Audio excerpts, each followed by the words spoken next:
जो सदियों से मलाई खा रहे हैं, जो देश के सारे साधन संसाधन चाट गए हैं, जी। इनको दिक्कत होगी। इस वजह से इन्हें दिक्कत है, जातिगत जनगणना से नहीं, इस समय तो दिक्कत उन्हें इस बात से है कि मनुस्मृति का अपमान किया है राहुल गांधी ने। अपमान मनुस्मृति का नहीं है जी। अगर मान लीजिए कोई गीता का अपमान करना चाहे, गीता का अपमान हो जाएगा। कोई भगवान का अपमान करना चाहे, भगवान का अपमान हो जाएगा, अल्लाह का अपमान हो जाएगा।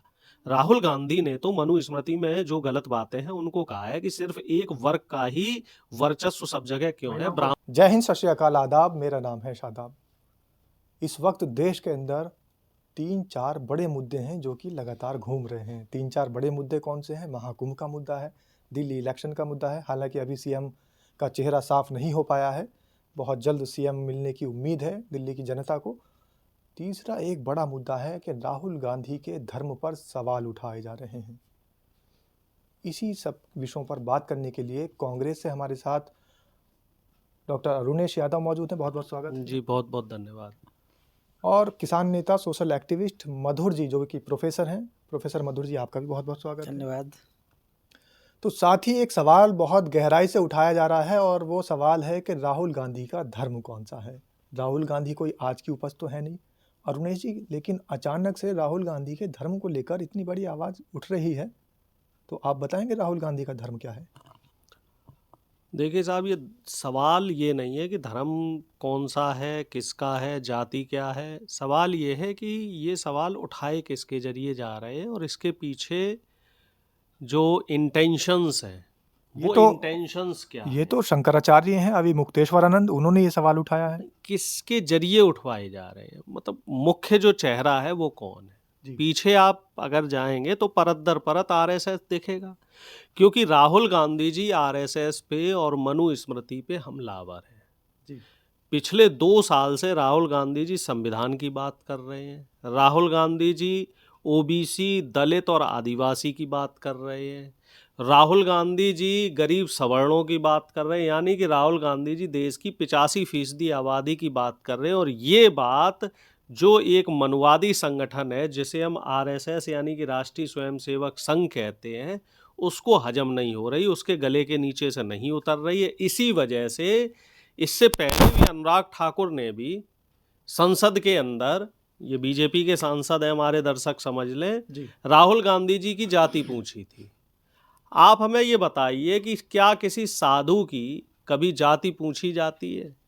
या किसी धर्म का जो मान लीजिए कोई जैसे बड़े बड़े सोशल एक्टिविस्ट हुए हैं, पहले बड़े बड़े दार्शनिक हुए हैं, तो वो जाति धर्म से अलग रहे हैं। संत कबीर हैं, कबीर के बारे में भी कहा जाता है कि वो, कुछ लोग मानते हैं कि वो मुस्लिम है, कुछ लोग कहते थे वो हिंदू हैं, या शिरडी साईं को भी। बिल्कुल, शिरडी साईं को भी इसी तरीके की। तो मुख्य जो उसमें संदेश छुपा हुआ है, संदेश ये है कि आरएसएस और जो बीजेपी के लोग हैं और जो तमाम धर्मगुरु जो अपने आप को बोलते हैं, मतलब आप सारी बातें बताएंगे, राहुल गांधी का धर्म नहीं बताएंगे। भाई हम क्यों धर्म बताएं? ये धर्म पे तो आरएसएस के लोग पीएचडी कर रहे हैं। ये जो धर्मगुरु हैं ये लोग रिसर्च कर रहे हैं, यही लोग ढूंढ के लाए ना। ये तो बड़े ज्ञानी ध्यानी लोग हैं, ये ढूंढ के ले आए। ये भी बता दें कि भाई राहुल गांधी जी क्या है। जैसे फिरोज गांधी जी के लिए बात होती है, जैसे राजीव गांधी जी के लिए बात होती है, जैसे सोनिया जी के लिए बात होती है, सोनिया गांधी जी के लिए भी तमाम बातें जो है व्हाट्सएप यूनिवर्सिटी पे आरएसएस के लोग चलाते रहते हैं। तो ये काम तो आरएसएस के लोगों का है और वो मेरे ख्याल से धर्म और जाति पे बड़ी पीएचडी भी कर रहे होंगे। 2-4 शोध पत्र भी इनके निकल चुके होंगे। अच्छा। और हो सकता है इसको रिसर्च का विषय भी मोदी जी बना दें। अच्छा। और अच्छी बात है कि राहुल गांधी जी के धर्म को लेके, उनकी जाति को लेके कोई रिसर्च हो और उस पे एक अलग से सेंटर भी बना दें। हम तो ये कह रहे हैं कि एक अलग सेंटर भी बनना चाहिए। अभी आपसे सवाल होगा कि आखिर राहुल गांधी की डुबकी लगाने पर क्यों आपत्ति जताई जा रही है, लेकिन प्रोफेसर साहब के पास चलते हैं।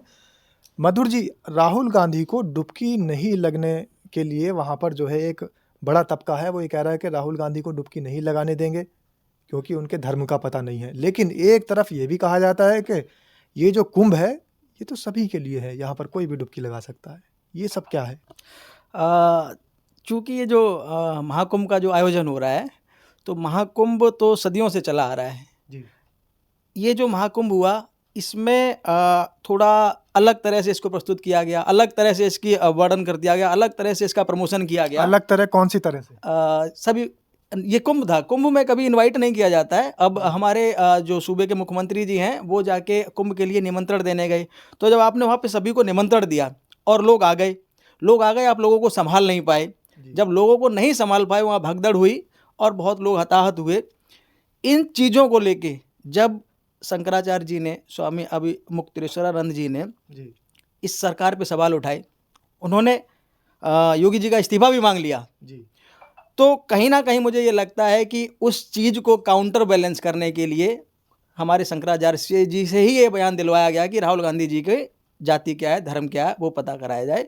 क्योंकि अगर मान लीजिए, मैं कहता हूँ कि अगर ये हमारे जो शंकराचार्य जी हैं या हमारे जो भी धर्म सनातनी हैं, जी तो क्या उनको ये नहीं पता बाबा राम रहीम ने क्या गुनाह किया, आसाराम जो महान संत थे उन्होंने क्या गुनाह किया, रामपाल महाराज उन्होंने क्या गुनाह किया, और एक है ये बार बार ये पैरोल पे आ जाते हैं। तो इन लोगों पे तो कानूनन अपराध साबित हो चुका। इन लोगों ने तो बहुत ही कानून का दुरुपयोग किया, पता नहीं क्या क्या इन्होंने कर्म किए, क्यों नहीं इनको हिंदू धर्म से बर्खास्त किया गया। ऐसा प्रस्ताव पास करना चाहिए था इस हिंदू धर्म की संसद में, सनातन धर्म की संसद में, कि क्यों ना इन बाबाओं का लेकिन उन्होंने बहिष्कार किया जाए। मनुस्मृति के खिलाफ कोई भाषण नहीं दिया ना। अच्छा, मनुस्मृति से किसी की हत्या करना या बलात्कार करना, क्या मनुस्मृति की अवहेलना करने से ज़्यादा कम बड़ा पाप है क्या? तो आप भी मनुस्मृति के विरोधी हैं? नहीं, मैं मनुस्मृति का विरोधी नहीं हूँ, लेकिन मैं संविधान का समर्थक हूँ। राहुल गांधी की जाति और धर्म इसीलिए पूछा जा रहा है क्योंकि आजकल उन्होंने जो जातिगत जनगणना की बात करते हैं जो उनको चुभता है, वो संविधान की बात करते हैं जो इनको चुभता है।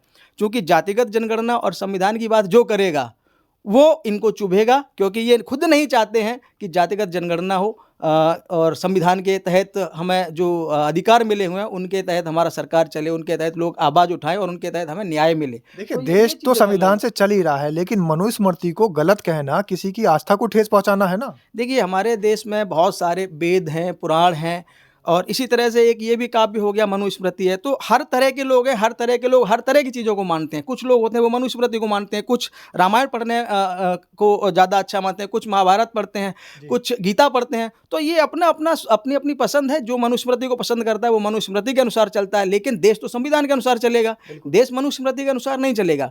और जो लेकिन सर, देश का संविधान ये भी तो कह रहा है आप किसी की पुस्तक को, आप किसी की आस्था को ठेस नहीं पहुंचा सकते। नहीं, अभी चलिए, संविधान ये कह रहा है, लेकिन संविधान मैं थोड़ी सी जानकारी के लिए बता दीजिए। संविधान में जो चीज़ें होती हैं, लोकतंत्र के अनुसार जो संविधान में चीज़ें हैं, कभी कभी क्या होता है कि हम अनुच्छेद ला के हम उनमें भी बदलाव करते हैं। कारण क्या है कि कहीं ना कहीं कुछ कमियां रह जाती हैं, तो हम बदलाव करते हैं कि नहीं करते हैं। तो हो सकता है किसी काव्य में कुछ ऐसी गलत चीज़ें लिखी गई हों जो आज के समय में उपयोगी नहीं हो सकता है पिछले समय में उपयोगी रही हो। तो ये चीज़ें अब समय के अनुसार क्या वो आज के दौर में उपयोगी हैं, तो उन पे विचार करना चाहिए। अगर नहीं चलिए, है तो समय के नहीं हिसाब करना से चाहिए। शायद मनुस्मृति अच्छी नहीं है। प्रोफेसर साहब, अभी आप जो है पोर्ट ब्लेयर भी घूम के आए हैं। आपके सोशल मीडिया अकाउंट से पता लगा है जी कि आप पोर्ट ब्लेयर और सेलुलर जेल घूम के आए हैं, यानी सावरकर जहां बंद थे। तो क्या लगता है कि सावरकर की विचारधारा और मनुस्मृति गलत है? देखो साहब, इसमें मैं एक बात पहले कहना चाहूँगा कि अभी जो संघ संचालक हैं, क्या नाम है, मोहन भागवत जी। मोहन भागवत भी कहीं एक बयान उनका मैंने सुना है जी कि जातिगत जनगणना सामाजिक भेदभाव और धार्मिक भेदभाव को बढ़ाएगा। बिल्कुल। तो ये लोग डरे हुए हैं। आप इस बात को समझो, जो बात प्रोफेसर साहब ने कही है, बड़ी अच्छी बात और महीन बात कही है जी कि आप जातिगत जनगणना की बात करोगे, आप ओबीसी दलित आदिवासी के आरक्षण की बात करोगे, उनके मौलिक अधिकार हक हकूक़ की बात करोगे, तो जो ये ऊपर लोग बैठे हुए हैं, जो सदियों से मलाई खा रहे हैं, जो देश के सारे साधन संसाधन चाट गए हैं, जी इनको दिक्कत होगी। इस वजह से इन्हें दिक्कत है, जातिगत जनगणना से नहीं, इस समय तो दिक्कत उन्हें इस इन्हें बात से है कि राहुल गांधी से मनुस्मृति दिक्कत का है। अपमान किया है राहुल गांधी ने। अपमान मनुस्मृति का नहीं है। जी अगर मान लीजिए कोई गीता का अपमान करना चाहे, गीता का अपमान हो जाएगा। कोई भगवान का अपमान करना चाहे, भगवान का अपमान हो जाएगा, अल्लाह का अपमान हो जाएगा। राहुल गांधी ने तो मनुस्मृति में जो गलत बातें हैं उनको कहा है कि सिर्फ एक वर्ग का ही वर्चस्व सब जगह क्यों है, ब्राह्मण पे कोई दोष क्यों नहीं, ब्राह्मण कोई भी काम कर ले, कह रहे साहब कोई अपराध कर ले, उसको कोई सजा नहीं राहुल होगी। गांधी तो खुद ब्राह्मण है। और देखिए, आदमी जन्म से महान नहीं होता, आदमी कर्म से महान होता है। राहुल गांधी ब्राह्मण हैं, लेकिन वो कर्म अनुसार पहले अब अपने आप को देखिए आपने मनुष्य बता मानते दिया हैं। ना धर्म, बस यही ये आपसे बात तो निकलवाना आप था कि पत्रकार राहुल गांधी का धर्म क्या है। ये बात तो आप पत्रकार लोग बेहतर जानते हैं। जी और अब आ जाते हैं हम लोग, जो हमारा मुद्दा है, आप जैसे सावरकर की और मनुस्मृति की बात कर रहे हैं, तो इतिहास को किस तरीके से बदलने की कोशिश करी है। जैसे सेलुलर जेल में जाओ, जी तो वहाँ आप तो अभी घूम के आए हैं हाँ, वहाँ। वहाँ सावरकर का कोई इतिहास ही नहीं है। अच्छा सिर्फ जेल का नाम बदल के सावरकर जेल रख दिया, एयरपोर्ट का नाम बदल के सावरकर एयरपोर्ट रख दिया, पोर्ट ब्लेयर का नाम विजयपुरम। बदल कर विजयपुरम रख दिया। जी वहाँ तमाम जो द्वीप हैं, जो टापू हैं छोटे छोटे से, उनके नाम बदल दिए। इस क्यों बदले कि इतिहास को बदलने का प्रयास हो रहा। सावरकर की वहाँ क्या उपलब्धि थी?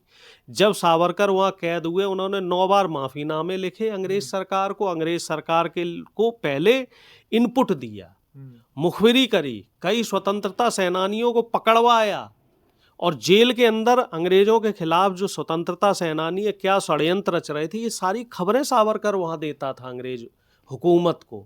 इसीलिए उसके एवज में सावरकर को छोड़ा गया, और आजीवन, यानी कि जब तक देश आज़ाद नहीं हुआ तब तक सावरकर को पेंशन मिलती रही, और उस डेट में 65 रुपए मिलते। इसमें सच्चाई है, आप अभी घूम के आ रहे हैं वहाँ पर? 100% सच्चाई है। वहाँ के लोग सावरकर को गाली देते हैं, कहते ये गद्दार था, ये स्वतंत्रता सेनानियों की मुखबिरी करता था। एक बात बताओ, सावरकर का क्या योगदान रहा? जब तक सावरकर जेल नहीं गया तब तक तो मान सकते हैं कि वो स्वतंत्रता का जो एक मूवमेंट था, आज़ादी का मूवमेंट, उस मूवमेंट में शामिल था। लेकिन जेल जाते ही उसने भाई ये बुलबुल से कोई बात कर रहा है, मतलब किस तरह की बचकानी बात है। कोई व्यक्ति वहाँ बुलबुल से कैसे बात कर सकता है? आप कर सकते हो किसी पक्षी से बात? नहीं है, पूरी जगह बुलबुल का ही जिक्र हो रहा है वहाँ पे। साहब, सावरकर का वो जेल दिखाया जा रहा है कि साहब इस जेल में सावरकर ने ये किया वो किया, लेकिन कुल मिला जुला के मतलब सब कुछ फैब्रिकेटेड। इतिहासकार ये नहीं बता पा रहे कि सावरकर ने क्या किया। वहाँ तमाम स्वतंत्रता सेनानी हैं, उन सबकी हिस्ट्री लिखी हुई है, सबकी बाकायदा किताबें हैं, सबके बाकायदा साक्ष्य हैं कि इन्होंने ये काम किया। कोई 52 दिन आमरण अनशन पे रहा वहाँ, किसी ने वहाँ किसी को वहाँ फांसी पे लटकाया गया, किसी ने 10 गोरों को मारा। अच्छा है, किसी ने इतने बड़े बड़े मूवमेंट सबकी उपलब्धियां हैं, लेकिन सावरकर की उपलब्धियां वहां पर सिर्फ एक उपलब्धि है कि सावरकर वहां बैठकर साहित्य लिखते थे और बुलबुल से बात करते थे और माफीनामा अंग्रेजों को भेजते रहते थे। चलिए, सावरकर की हिस्ट्री आप बता रहे हैं क्योंकि अभी सावरकर की जो वो सेल्युलर जेल है वहां पर घूम कर आए हैं। और प्रोफेसर साहब, आप युवा भी हैं, एक बड़ा एक जिक्र चल रहा है आजकल, अलाहाबादिया गॉट टैलेंट लेटेंट, क्या एक वो सीरियल है, वो पूरा मामला, तो क्या प्रभाव पड़ रहा है इन सब चीज़ों से? हाँ, अभी ये जो इंडिया गॉट टैलेंट में जो 2 कंटेस्टेंट थे, समय रैना और वो रणवीर अहलावादिया करके, तो मेरा मानना ये है कि ये जानबूझ के इस टाइप के टॉपिक को उठाते हैं, जानबूझ के इसलिए उठाते हैं ताकि इनको लाइमलाइट। समर्थक हैं? मैं कतई समर्थक नहीं हूँ। मैं तो ऐसे लोगों को, अगर ये हमारे सामने पड़ जाएं तो इनके चेहरे पे कालिक पोत के बाहर निकालने के समर्थन में रहता हूँ। देश के प्रधानमंत्री तो उन्हें अवार्ड से सम्मानित कर रहे हैं, आप कालिक पोतते हैं? देखिए, देश के प्रधानमंत्री जी की तो अलग ही कहानी है। देश के प्रधानमंत्री जी के बारे में ज़्यादा कहना सही नहीं रहता है, लेकिन उनको बोल सकते हैं, देश के प्रधानमंत्री, आप देश के नागरिक हैं। जो भी चलन में चलता है तो प्रधानमंत्री जी उस चलन में बहने लगते हैं। अच्छा, हाँ, तो क्रिटिक एक नई चीज़ होती है कि बेस्ट क्रिटिक अवार्ड, तो बेस्ट क्रिटिक अवार्ड दे दिया, पॉडकास्ट करना तो पॉडकास्ट कर दिया। तो प्रधानमंत्री जी चलन में चलते हैं, पीएमओ उनको गुमराह करता है। क्या देश में उस रणवीर से अच्छे कवि नहीं है, साहित्यकार नहीं है? क्या उसको बेस्ट क्रिटिक का अवार्ड देने कोई मिला ही नहीं आपको पूरे इंडिया में? क्या वही मिला आपको बेस्ट क्रिटिक का अवार्ड देने के लिए? मतलब कहीं ना कहीं उनको गुमराह किया जाता है, पीएमओ उनको गुमराह करता है और गलत लोगों को अवार्ड दिलाता है, जिससे देश के प्रधानमंत्री की छवि भी खराब होती है। मैं इसके बिल्कुल भी समर्थन में नहीं हूँ। देखिए, प्रोफेसर साहब तो बिल्कुल समर्थन में नहीं है, लेकिन कांग्रेस के पास फिर इसलिए आ रहा हूँ क्योंकि प्रज्वल रेवन्ना जैसे आदमी से भी मोदी जी स्टेज साझा करते हैं। और दूसरी बात, जो अश्लीलता फैलाने वाले आरोप लग रहे हैं इस वक्त, जो अलाहाबादिया है, रणवीर अलाहाबादिया, हालांकि उनका नाम प्रयागराजी होना चाहिए था, लेकिन पता नहीं कैसे अलाहाबादिया बचा रहा, ये सब प्राइम मिनिस्टर के साथ स्टेज साझा कर रहे हैं और देश में अश्लीलता फैला रहे हैं। एक बात जान लो साहब, जो जितना बड़ा गालीबाज, जो जितना बड़ा कुकर्मी, जो जितना बड़ा क्रिमिनल, उसकी प्रधानमंत्री के साथ दोस्ती उतनी ही निकटता। ज़्यादा दोस्ती, यारी और निकटता। अच्छा। प्रज्वल रेवन्ना देखो, मास रेपर, मास रेपिस्ट, और ऐसा भी कह सकते हैं कि वो दिमागी रूप से वो विक्षिप्त है। वो प्रधानमंत्री का खास प्रधानमंत्री उसके लिए चुनावी रैली करते हैं। जी। रणवीर इलाहाबादिया जो माँ बाप के लिए इतनी भद्दी बात कर रहा है, प्रधानमंत्री उसे पुरस्कार देते हैं। जी। इसके अलावा जो तमाम संसद में बैठे हुए गालीबाज नेता हैं, वो प्रधानमंत्री जी के पंच प्यारे हैं। जी। क्यों? क्योंकि प्रधानमंत्री जी का अगर आप भूतकाल देखोगे जी। तो वो भी उसी लेवल रास्ते से निकल कर आए हैं। अच्छा। उनका रास्ता वही है। और उसकी जड़ देखोगे तो जड़ आरएसएस है। आरएसएस में गालीबाजी की ट्रेनिंग होती है। अच्छा, अश्लीलता परोसी जाती है। बिल्कुल अश्लीलता परोसी जाती है। जोशी जी तो उसका उदाहरण रहे हैं। जी। जोशी जी के तो तमाम वीडियो पहले वायरल हुए हैं, जो संघ के बहुत बड़े नेता रहे हैं। लड़कियां तो लड़कियां, लड़कों के साथ भी वो इस तरह के कुकर्म करते पाए गए हैं। चलिए खैर, ये तो बहुत ज़्यादा अश्लील हो जाएगा और हमारे दर्शक में कुछ लोग ऐसे भी हो सकते हैं जो महिलाएं हैं या फिर बच्चे हैं, लेकिन हम ऐसे कंटेंट को प्रमोट नहीं करते हैं, ना ही ऐसा कंटेंट दिखाना चाहते हैं। बात आई तो आप तक पहुंच रही है। इस तरीके के अश्लील लोगों के साथ प्रधानमंत्री का स्टेज साझा करना कहाँ तक ठीक है, कहाँ तक गलत, आप कमेंट के माध्यम से हमें ज़रूर बताएं। आपके कमेंट का इंतज़ार रहेगा। बाकी कांग्रेस के जो नेता हैं उन्होंने भी अपनी बात रखी और हमारे साथ जो सोशल एक्टिविस्ट हैं, किसान नेता भी हैं, प्रोफेसर मधुर, उन्होंने भी अपनी बात रखी। आपकी बात का इंतज़ार रहेगा। धन्यवाद।